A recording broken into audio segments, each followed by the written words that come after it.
Assalamualaikum warahmatullahi wabarakatuh. Perkenalkan kami dari kelompok Alhamiyah. Kelompok kami akan menyampaikan materi tentang urgensi manusia beragama.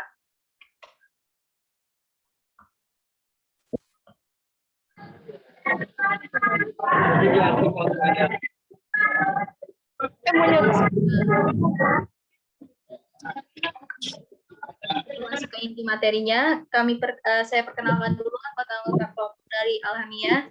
Yang pertama ada saya sendiri. Tes 1 2 3.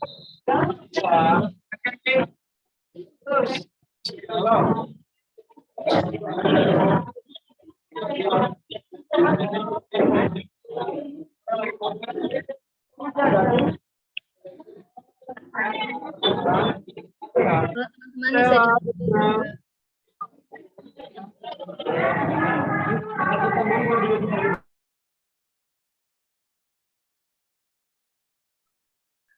Oke.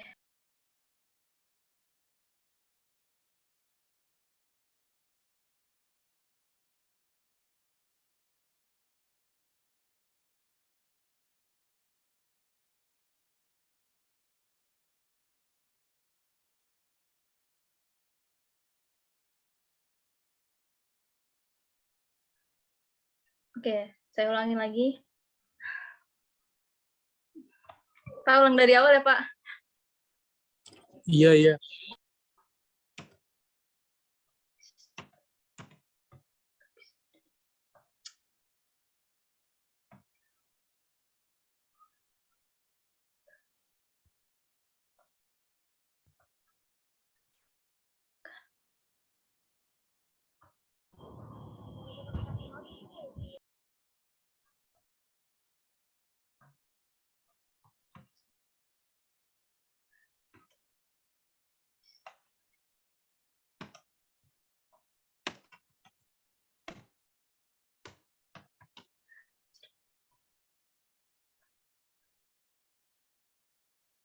Tunggu sebentar ya, Pak. PPT-nya nggak bisa nggak bisa dipencet.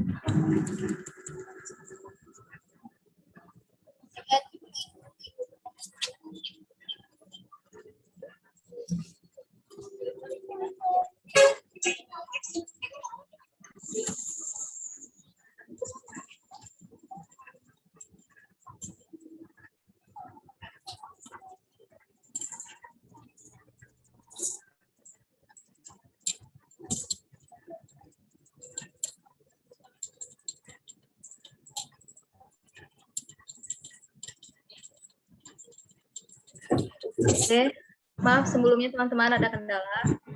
Kenalkan kami dari kelompok Alhamiyah.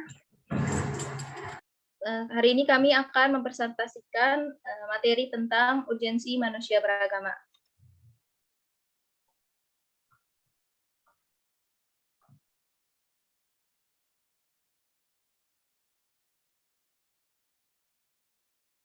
Sebelum itu, saya perkenalkan dulu anggota-anggota kelompok dari Alhamiyah. Itu ada saya sendiri, Ira Kiralsmi, dan teman-teman saya, Indi Kumalasari, Raihani Warohma, dan Fajar Muharram.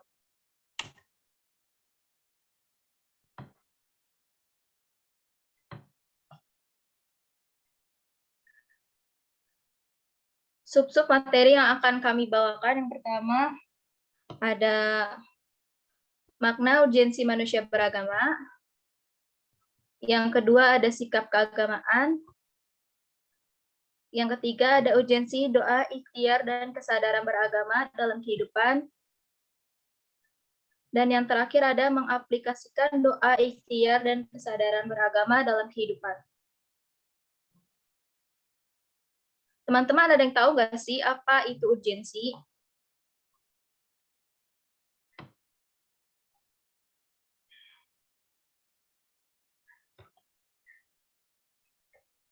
Nah, jadi urgensi itu adalah keharusan yang mendesak atau hal yang sangat penting. Jadi suatu hal yang teman-teman tidak bisa teman-teman tunda gitu. Pokoknya hal ini kayak mendesak banget dan penting.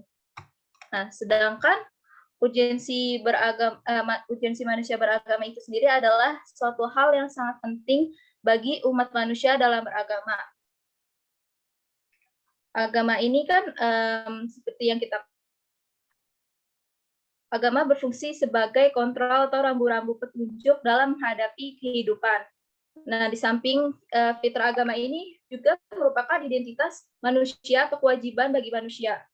Teman-teman pasti pernah teori teman-teman pasti pernah mendengarkan suatu teori yang bunyinya seperti bahwa manusia itu dilahirkan seperti kertas yang kosong gitu kan ya.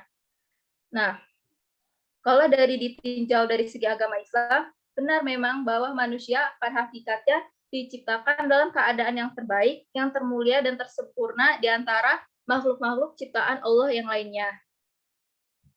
Karena di samping itu manusia juga punya kan ya hawa nafsu, terus juga perilaku yang buruk gitu. Nah, dengan mengingat manusia mempunyai sifat-sifat yang buruk ini, maka diperlukan adanya upaya untuk menjaga agar manusia tetap menuju ke arah bahagia, yaitu menuju kecintaan yang terbaik dan tidak terjerumus ke dalam keadaan yang hina. Selanjutnya akan dijelaskan oleh teman saya, Indi Kumalasari.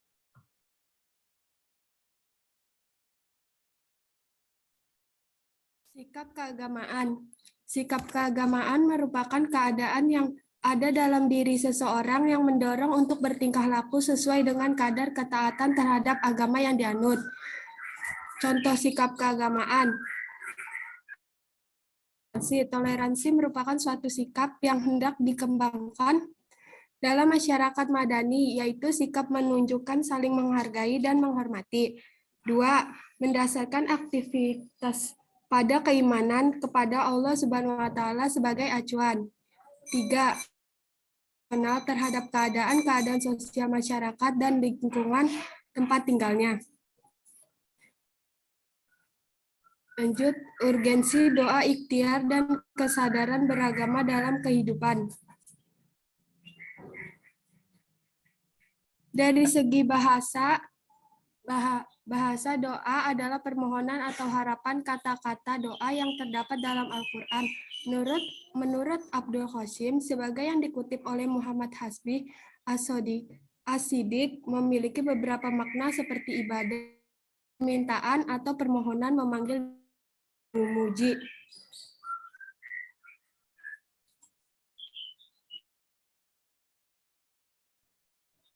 Terus tadi.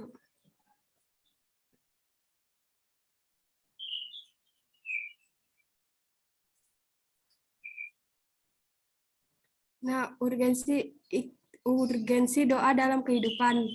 Dari segi bahasa adalah permohonan atau harapan. Kata-kata doa yang terdapat dalam Quran menurut Abdul Qasim, sebagaimana yang dikutip oleh Muhammad Hasbi As-Siddiq, memiliki beberapa makna seperti ibadah, permintaan atau permohonan, memanggil dan memuji. Sementara ditinjau dari segi istilah, para ahli berbeda dalam memberikan pengertian. Doa dapat memberikan dampak yang sangat besar dalam menunjukkan harapan seseorang. Dalam Al-Quran secara tegas Allah Subhanahu wa Ta'ala berfirman, berdoalah kepada Tuhanmu dengan berendah hati dan suara yang lembut. 2. Berdoalah kepadaku, niscaya akan kuperkenankan bagimu. Dari keterangan dalil-dalil di atas dapat dipahami bahwa ada beberapa syarat yang harus dipenuhi sehingga doa diterima oleh Allah Subhanahu wa Ta'ala.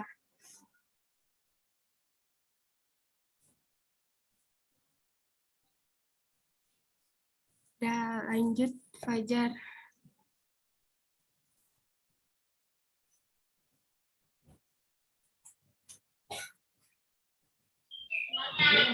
Baik.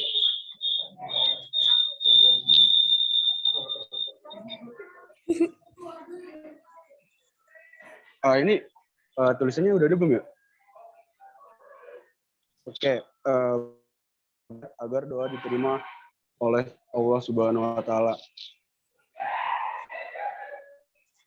Yang pertama, mengerjakan perintah Allah Subhanahu wa taala, yang kedua padanya dan pada janji-janjinya. Yang ketiga, ketulusan dan keyakinan kepada Allah Subhanahu wa taala. Nah, mungkin di yang ketulusan dan keyakinan terhadap Allah Subhanahu wa taala ini banyak dari kita yang masih bimbang atau masih belum tulus dalam menghadap Tuhan gitu. Jadi mungkin ketulusan dan keyakinan kepada Allah dalam Allah Subhanahu wa taala masih menjadi suatu problem bagi anak-anak zaman sekarang. Oke, next.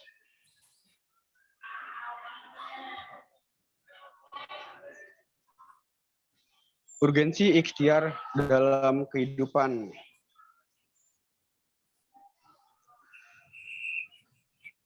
Ikhtiar dari segi bahasa adalah usaha atau bekerja, sedangkan ditinjau dari segi istilah.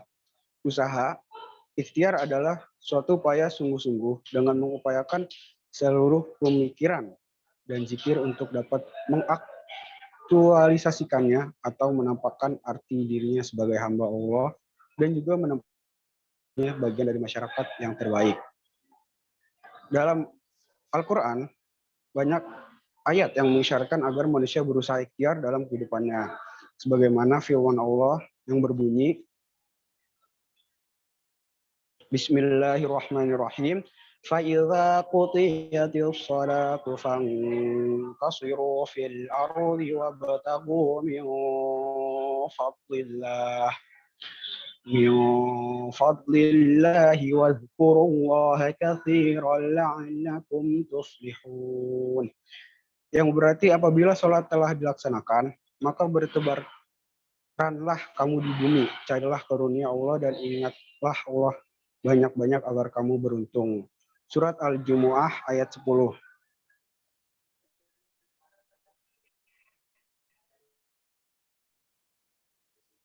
Oke, akan dilanjutkan oleh teman saya selanjutnya. Selanjutnya, urgensi kehidupan beragama dalam kehidupan. Kesadaran dan pengalaman agama seorang lebih menggambarkan pada sisi-sisi batin dalam kehidupan yang ada, kaitannya dengan sesuatu yang sakral dan dunia gaib. Dari kesadaran dan pengalaman agama ini pula kemudian munculnya sikap keagamaan yang ditampilkan oleh seseorang. Next.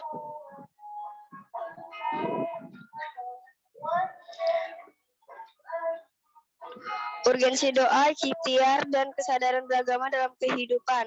Sikap keagamaan dalam diri seseorang dipengaruhi dua faktor, yaitu dari dalam diri dan dari luar. Dari dalam ada homo religius, adalah makhluk beragama, sedangkan dari luar, pengaruh dari luar dirinya seperti rasa takut.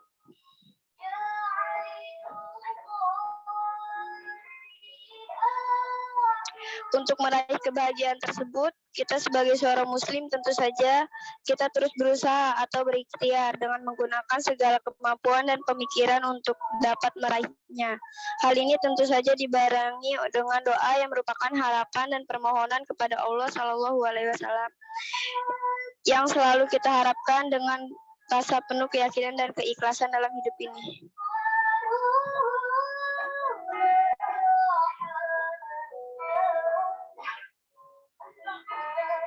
Terima kasih. Apakah ada yang mau bertanya?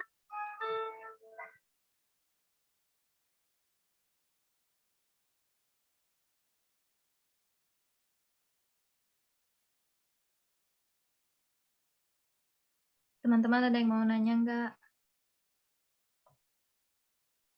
Aku mau nanya dong. Oke.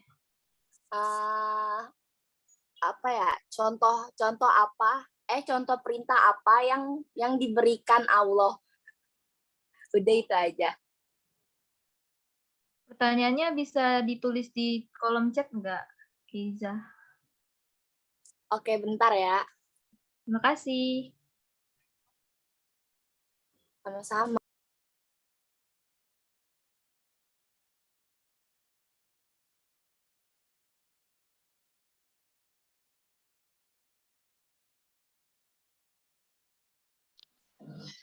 Baik, sudah selesai ya presentasinya. Sekiranya ada pertanyaan, ini cukup bagus ini penjelasannya.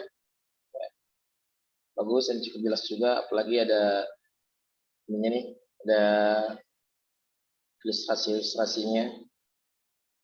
Udah di-share di grup ya ininya ya. Materinya di-share di grup ya. Sudah Pak, sudah dikirim. Udah, Oke. Pak. Baik, kalau gitu kita buka sesi pertanyaan. Satu sesi pertama ini silakan ada dua penanya lah. Silakan bagi rekan-rekan yang mau bertanya, silakan.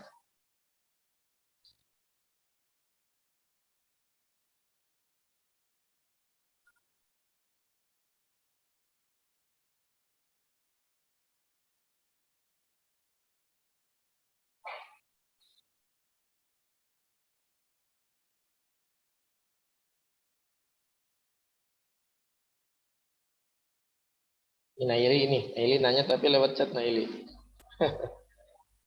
Ya, langsung aja Naili, nanya aja langsung. Ya silakan itu pemateri Naili Harahap. Bagaimana ujian beragama di Indonesia?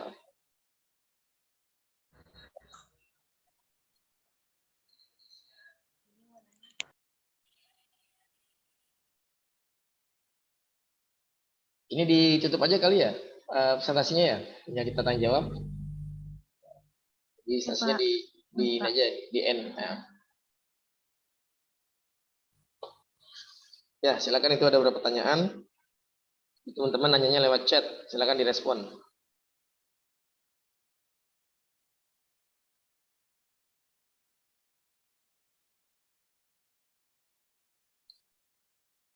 Ini yang videonya bergerak, Kartika, Syakira, Fajar Muharram, Ajeng, Tri Ananda. Oh, di kelas semua ini ya? Masih di ruangan Asmi semua ya? Belum ada pulang. Iya Pak, betul. Kita pulang, Iya. Pak. Kompak Iya. Pak. Bagus. Bagus. Ya udah, kalau gitu yang ya masih di kelas tuh. Ini pada selfie semua, Ajeng selfie. Ya, Kartika, Ira Kirana, Alia India. Yang lainnya saya lihat masih gambarnya nggak bergerak. Atau karena wifi gratis kali ya kalau di sekolah di kampus ya. Pakai data Pak, pakai data. Pakai data, ngapain pakai data orang ada ininya? Nggak dikasih passwordnya. Iya, passwordnya Pak, jadinya pakai wifi. Data sendiri. Passwordnya nggak dikasih, gimana? Mau saya kasih tahu? Ya silakan. Saya sedang tampung dulu ya pertanyaannya ya. Baik Pak, siap dari kelompok 2. Jadi yang bakalan kita jawab itu pertanyaannya Naili sama pertanyaannya Keiza Belva. Silakan. Jadi, itu. Sesi. Iya Pak. Jadi kita buka 2 pertanyaan dulu ya Pak ya? Ya, 2 pertanyaan dulu saja. Sebentar Pak.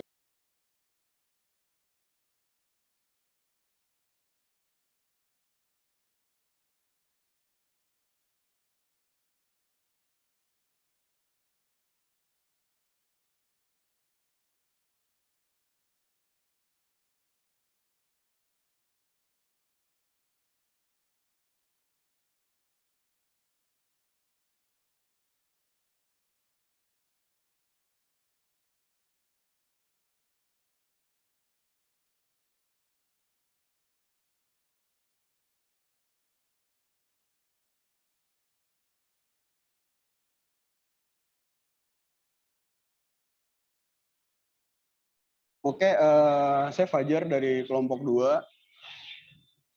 Saya akan menjawab pertanyaannya Naili. Yang pertanyaannya adalah bagaimana urgensi agama di Indonesia.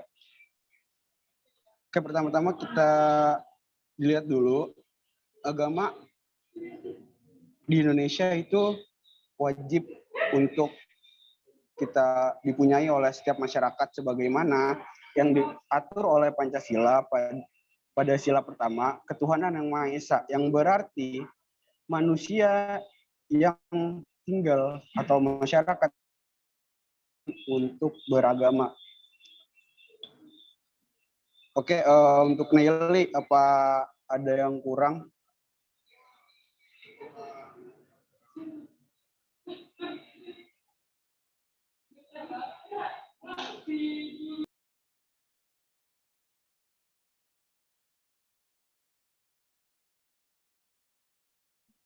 Ya, kalau ada yang diaktifin langsung storing.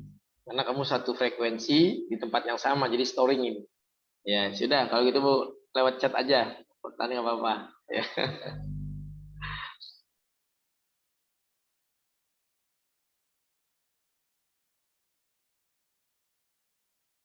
Ya, sekarang cukup jelas ya pertanyaannya ya. Jelas, cukup jelas. Silakan kalau mau lanjut pertanyaan kedua. Atau ada sanggahan dari penanya Naila atau Naili, itu silakan.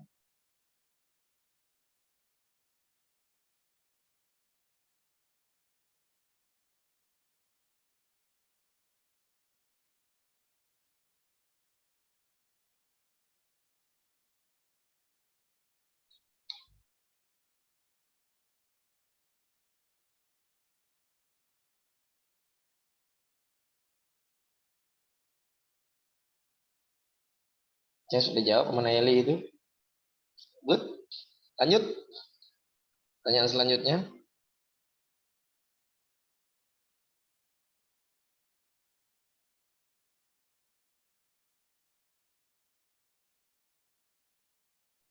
Oke Pak, untuk pertanyaan kedua dari Belva, pertanyaannya adalah contoh perintah yang diberikan oleh Allah.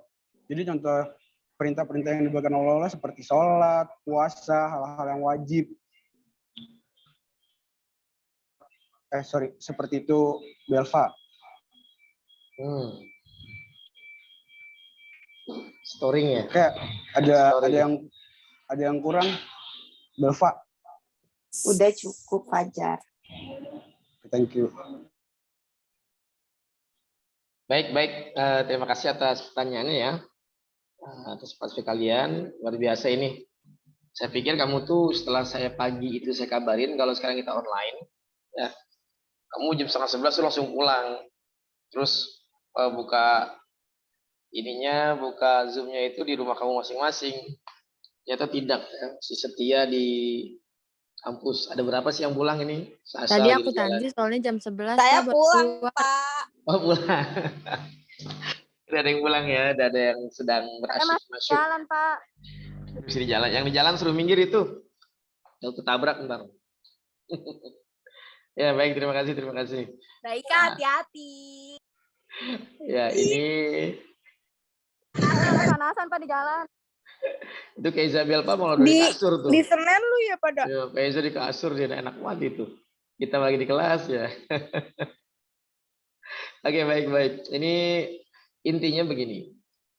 Why the human have to the religion? Kenapa manusia itu harus mempunyai agama?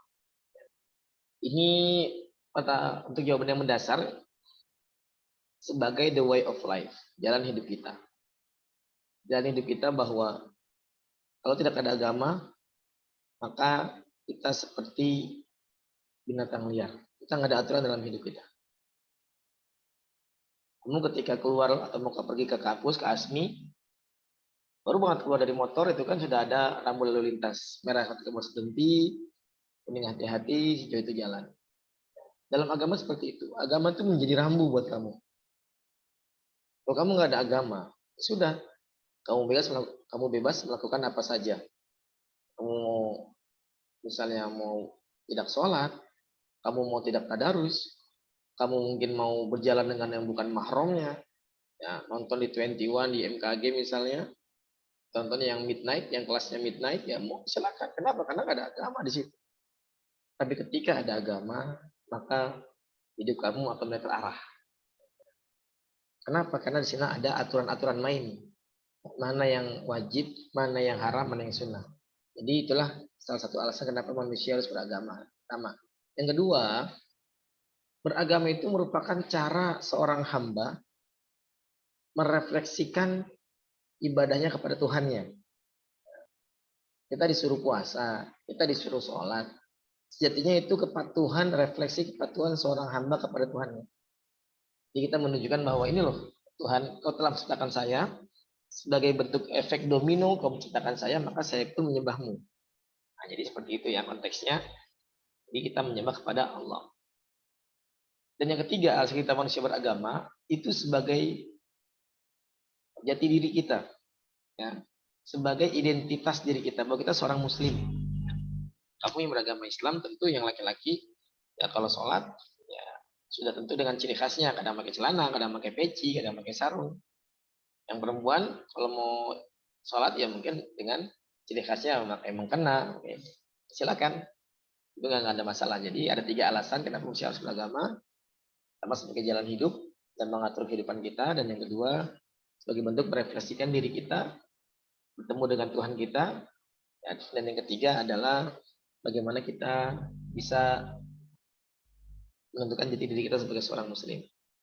Lalu bagaimana Pak beribadah di Indonesia, seperti pertanyaan tadi ya. Jadi untuk beragama di Indonesia ini kita sudah jelas, tadi dijawab oleh Makalah. Di Indonesia ini sudah jelas bahwa sila pertama kita ketuhanan yang Maha Esa.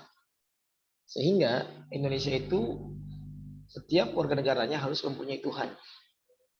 Tidak boleh tidak bertuhan, harus mempunyai Tuhan. Oleh karenanya, paham komunis itu nggak bisa berkembang di Indonesia. Karena dia menganggap tidak ada Tuhan di sini. Paham HTI tidak bisa berkembang di Indonesia. Kenapa?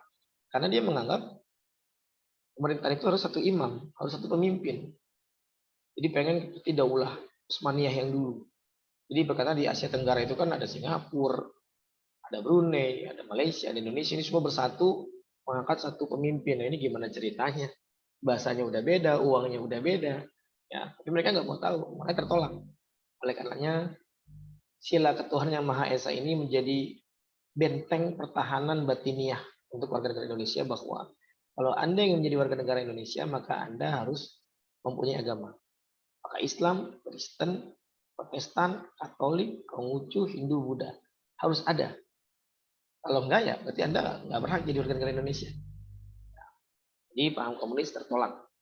Akan tapi praktek beragama di Indonesia ini masih sangat kurang. Kenapa saya katakan sangat kurang? Karena kita ini selalu bangga dengan golongannya. Kita yang beragama Islam, sama Islamnya. Tapi kan Islam kita terpecah. Ada NU, ada Muhammadiyah, ada LDII, ya, ada PEPTI, ada Persis. Sehingga kadang-kadang kita bangga dengan golongan kita. Nih apalagi masuk bulan Maulid, sekarang ya bulan Rabiul Awal. Oh yang Maulid silakan Maulid, yang habaib. Kita yang nggak suka Maulid, yang sini akhirnya ya yang nggak usah ngomong. Ngapain sih Maulid? Usah duit, bid'ah. Gak usah. Kalau emang kamu nggak suka, diam buat diri kamu. Ini yang bikin kita ramai kan saling menyalahkan itu. Yang Maulid katanya bid'ah, yang tahlil dibilang bid'ah, yang kunut bid'ah, nggak usah lah dibid'ah-bid'ahkan. Kalau kamu suka, kamu ikutin. Kalau enggak ya sudah, diam. Itu lebih baik. Orang tua, misalnya ada saudara kamu, tangga kamu yang meninggal, dia nggak ada tahlilan. 1 hari, 3 hari, 7 hari, 14 hari, 40 hari, 100 hari, 1000 hari. Oh, ngapain sih ngabisin duit? Udah tahu lagi tinggal mati sama keluarga, ngabisin duit. Kalau kamu nggak suka, kamu diam. Jangan sampai kamu nggak suka, terus kamu nyalain, kamu bid'ahin. Tapi kamu dikasih beseknya, dikasih berkatnya, kamu terima. Ya ini gimana? Konsisten berarti kamu itu ya. Oleh karenanya, kondisi beragama di Indonesia ini perlu untuk diluruskan kembali. Ya, agar kita saling menghormati sama Islamnya. Monggo yang subuh pakai kunut silakan. Yang tidak pakai kunut ya nggak apa-apa. Monggo yang tarawihnya 11 rakaat silakan. Yang 33 silakan. Yang penting jangan saling menyalahkan. Jangan saling bid'ahkan. Itu satu dari pemahaman golongan. Yang kedua, masih kurangnya yang kedua adalah untuk pemahaman ayat-ayat Al-Quran terutama ya dan hadis. Ini terkadang masih banyak warga negara Indonesia yang memahaminya dengan atau menafsirkannya dengan pemahamannya sendiri. Terutama kan ayat-ayat tentang jihad ya. yang saya pernah bahas itu, ayat tentang jihad ini tolong dijelaskan sejelas-jelasnya, jangan dipotong-potong. Kalau dipotong-potong nanti beda pemahaman. Waqtuluhum haitsu sakiftum, bunuhlah orang non muslim di mana mereka berada. Tak berhenti di sini, repot. Nanti apa yang kita ajarkan itu menjadi doktrin. Oh berarti kalau ketemu sama orang muslim mana pun berada kita bunuh aja nih. Ayat Qur'annya jelas, iya. Tapi jelasin dong, ayat ini turun ketika perang Badar. Ketika perang Badar, dalam keadaan perang, musuh ngumpet di manapun boleh kita bunuh. Tapi dalam keadaan nyaman, dalam keadaan aman, dalam keadaan nggak ada permasalahan, ini nggak boleh. Jadi ayat ini nggak berlaku, tapi kan nggak dijelasin ke sana. Nah, itu makanya ini saya berharap rekan-rekan mahasiswa IBM ASMI, ya, tolong kalau kamu nanti ada yang ditanyakan terkait pemahaman agama, ayat tentang jihad, ayat tentang ibadah, kamu nggak paham, tanya saya. Jangan sampai kamu nanti memahami agama Islam dari orang yang nggak paham agama Islam. Kamu nanya masalah Al-Quran, orang yang nggak paham Al-Quran. Pun demikian kalau kamu nanti punya guru di daerah kamu, di dekat rumah kamu, cari guru yang memang jelas sanad keilmuannya kemana. Oh, ada tuh di rumah saya Pak, namanya Ustadz Umar. Ustadz Umar ini kamu cari, dia alumni pesantren mana? Atau minimal dia belajar agamanya di mana? Udah gak pernah mondok Pak. Tapi dia dari SD, dari MI, dia madrasah terus, MI, MTS, MA, aliyah. Oh berarti dia punya basic agama. Oh dia mondok Pak di Tubuh misalnya, di Pasuruan, di Gontor, itu udah pasti punya basic. Tapi kalau dia backgroundnya umum, backgroundnya nggak jelas, tiba-tiba jadi ustadz, nah ini yang harus ditanyakan. Itu yang bahaya. Nanti dia akan mengajarkan pemahaman Islam menurut pemahaman dia. Bukan pemahaman para ulama. Bukan pemahaman yang ada di Quran dan hadis secara lengkap. Gitu ya. Oke, baik. Silakan. Ada satu pertanyaan lagi Kak Fajar Muharram kalau masih ada. Ini boleh dibuka sesi pertanyaan lagi, Pak? Iya, silakan. Oke, kali ini kita buka dua pertanyaan. Fajar.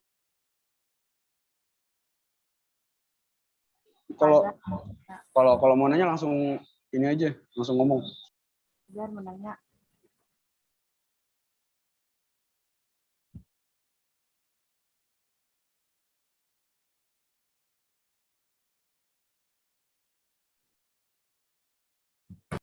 Ya, langsung aja.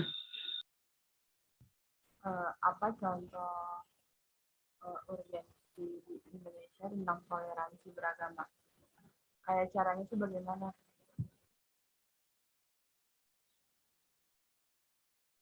Tolong bisa diulangi nggak? Bagaimana caranya menjalankan urgensi toleransi beragama di Indonesia?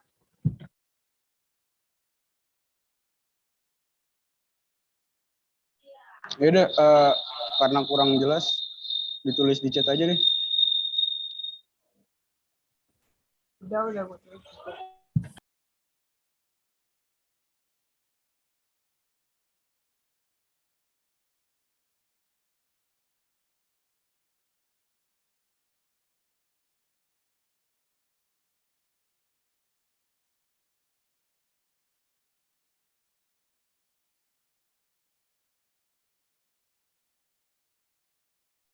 Oke, buat pertanyaan keduanya dari pertanyaan kenapa manusia harus beragama?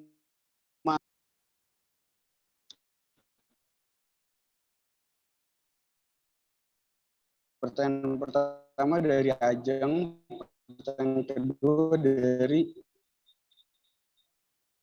Firlia.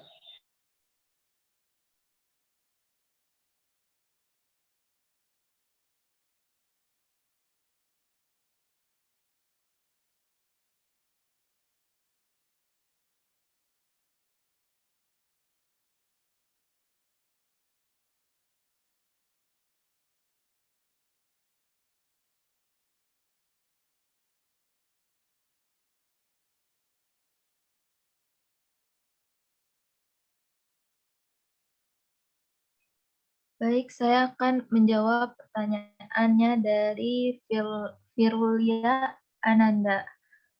bagaimana cara urgensi toleransi dalam beragama Islam.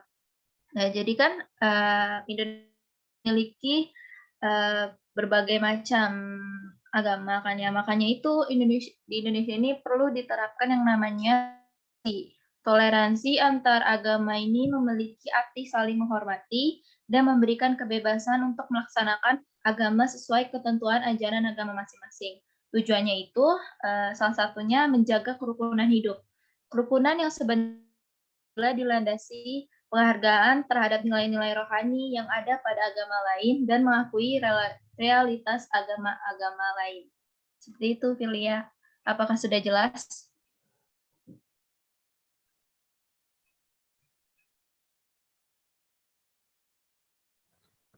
Sudah, terima kasih.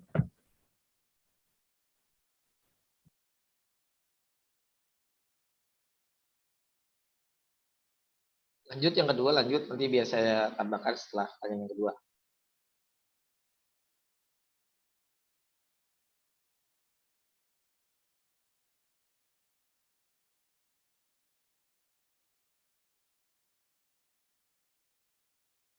Oke, juga saya akan menjawab Ajeng Tri ya. Di sini dia nanya kenapa manusia harus beragama atau urgensinya. Ya, karena agama ini suatu kontrol yang itu. Jadi kita itu harus punya agama. Kalau misalnya kita nggak punya agama, pasti dunia ini bakal kacau balau kan ya. Zina di mana-mana, kejahatan ada di mana-mana. Makanya agama ini turun sehingga agama ini bisa mengontrol perilaku yang ada pada diri kita. Seperti itu. Sudah jelas? Yes. Baik, terima kasih. Kirana langsung sudah menjawab. Ya, memang konteks toleransi itu sampai semana sih? Apakah harus jaga gereja kalau dia Natal? Apakah harus baca sholawat di gereja? Kita sempat viral kemarin ya.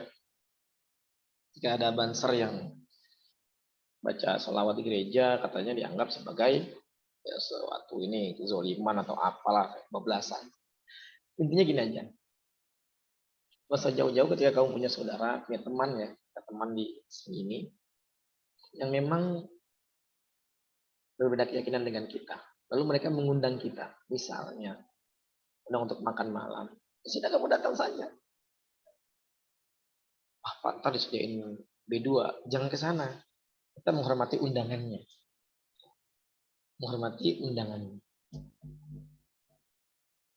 Atau ketika dia mau beribadah, ya silakan, jangan kita larang-larang. Jadi konteksnya adalah saling menghormati. Yang terpenting bahwa apapun agama dia, setiap agama itu pasti mengajarkan kepada kebaikan. Islam punya konsep rahmatan lil alamin. Kristen punya konsep kasih dan apa gitu. Buddha punya konsep dermanya. Ini semua agama itu mengajarkan kepada kebaikan. Tinggal kita nih sebagai para pemeluk agama masing-masing bisa nggak mengaplikasikan ajaran agama itu dengan baik. Ini kan kadang-kadang kita mengaku Islam, tapi perilaku kita tidak menggambarkan seorang Muslim. Contoh, saya teringat ketika Gus Dur, ya, Rahman Wahid, waktu itu beliau pergi ke Mesir, terus ke Timur Tengah. Apa statement beliau? Dia mengatakan, ya, ketika saya pergi ke Timur Tengah, ke negara yang mayoritas Islam, saya melihat orang Islam, tapi saya tidak melihat Islam.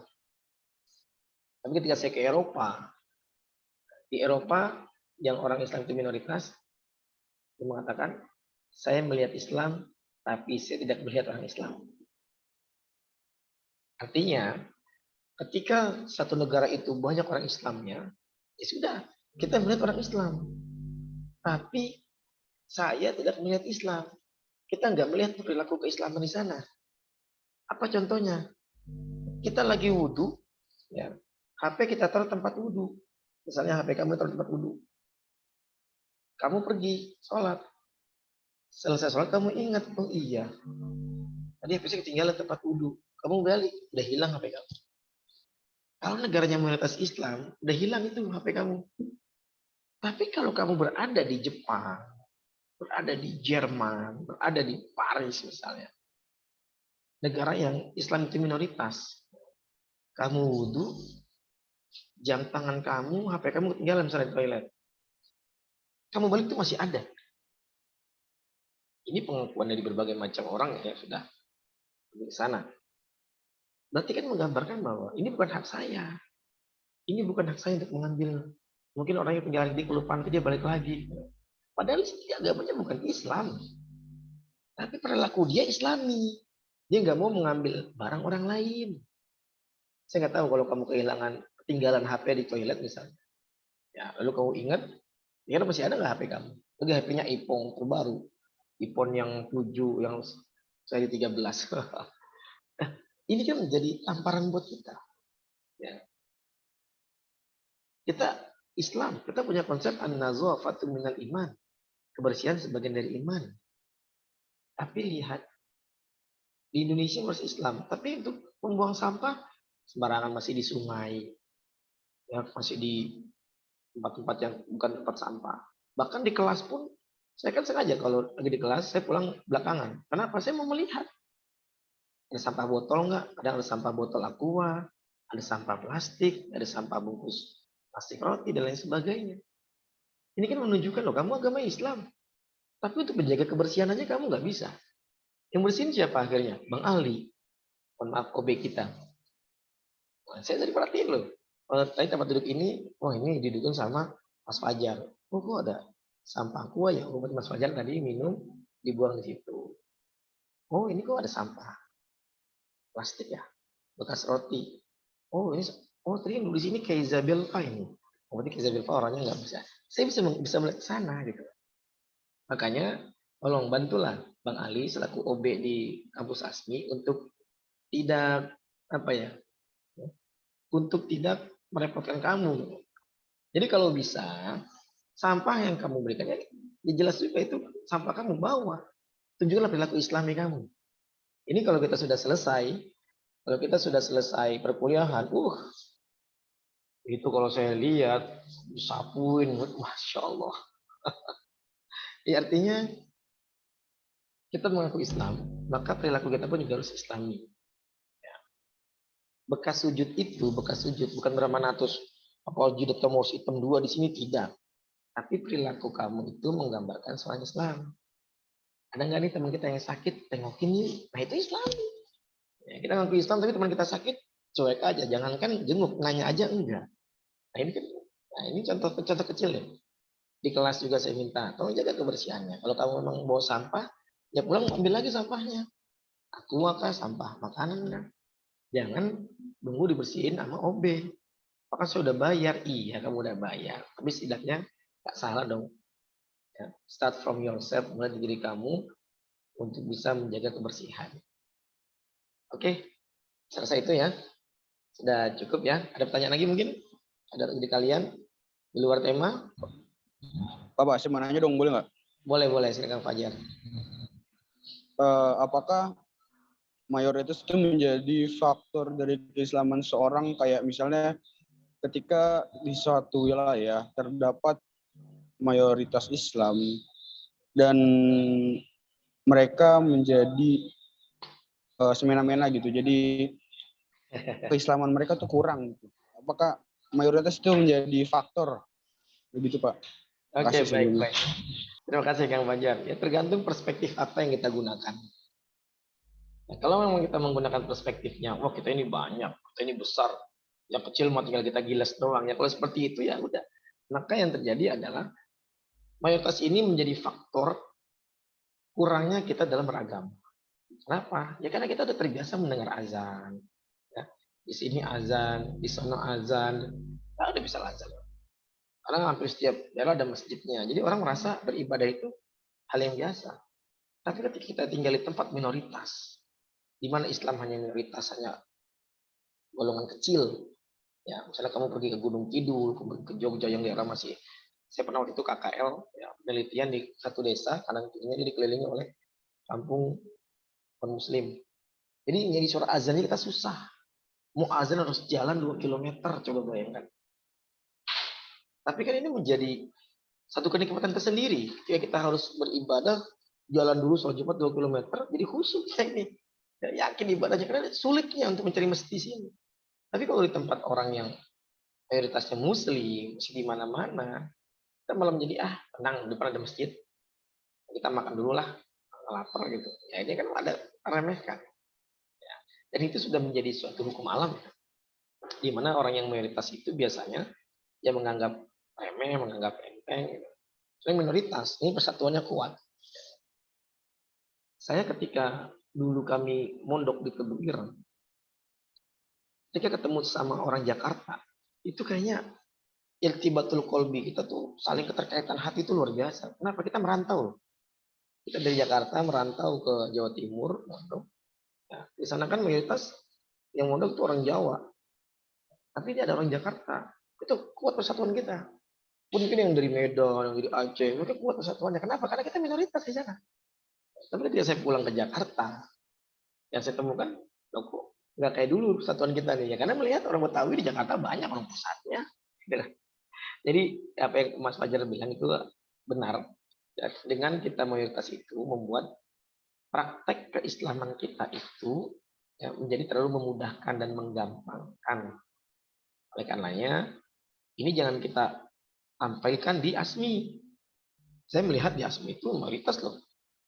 Baik dosennya, baik karyawannya, baik mahasiswanya. Ini rata-rata kita Islam. Oleh karenanya, ayo tampilkan akhlak Islam kita kepada mereka. Tunjukkan kita orang Islam. Ya. Contohnya kita menjaga kebersihan, kita juga menjaga kata-kata yang tidak pantas. Karena saya mendengar itu, karena kalimat, mohon maaf ya, kalimat kata, Jing, mana aja lu Jing? Masya Allah. Ya. Kampret, lu kelihatan lu, aduh. Tolong deh kalimat-kalimat yang begitu, ini deh, dihilangin dulu lah. Ya, tampilkan akhlak Islami kamu. Ya.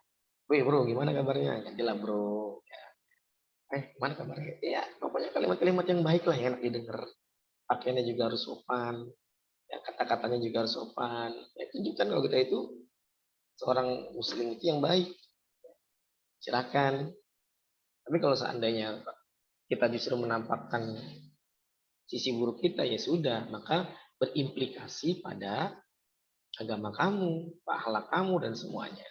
Oleh karenanya, untuk menanggulangi, mengantisipasi mayoritas ini, ya sudah, start from yourself.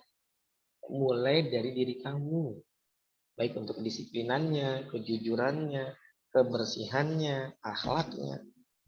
Mulai dari kamu dulu deh. Jangan ngurusin orang lain dulu. Ya, saya kalau ada mahasiswa saya yang mungkin ceplosan keluar kata-kata ini, saya sih Pak, oh ya, mungkin ini dulu saya seperti itu, jadi ditegur sama Allah melalui murid saya. Seperti itu. Ya, jangan jika saya melihat mahasiswa saya kalimat yang nggak benar, saya ngomel-ngomelin. Saya lupa dengan diri saya dulu juga seperti itu. Ya. Jadi intinya tolong tampilkanlah akhlak Islami kamu ya.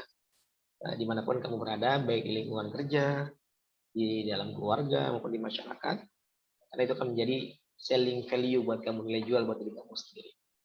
Oke, ada lagi yang lain? Tidak ada ya? Oke, kalau nggak ada, hari ini saya ingatkan kembali untuk laporan tadarus setiap hari Selasa ya.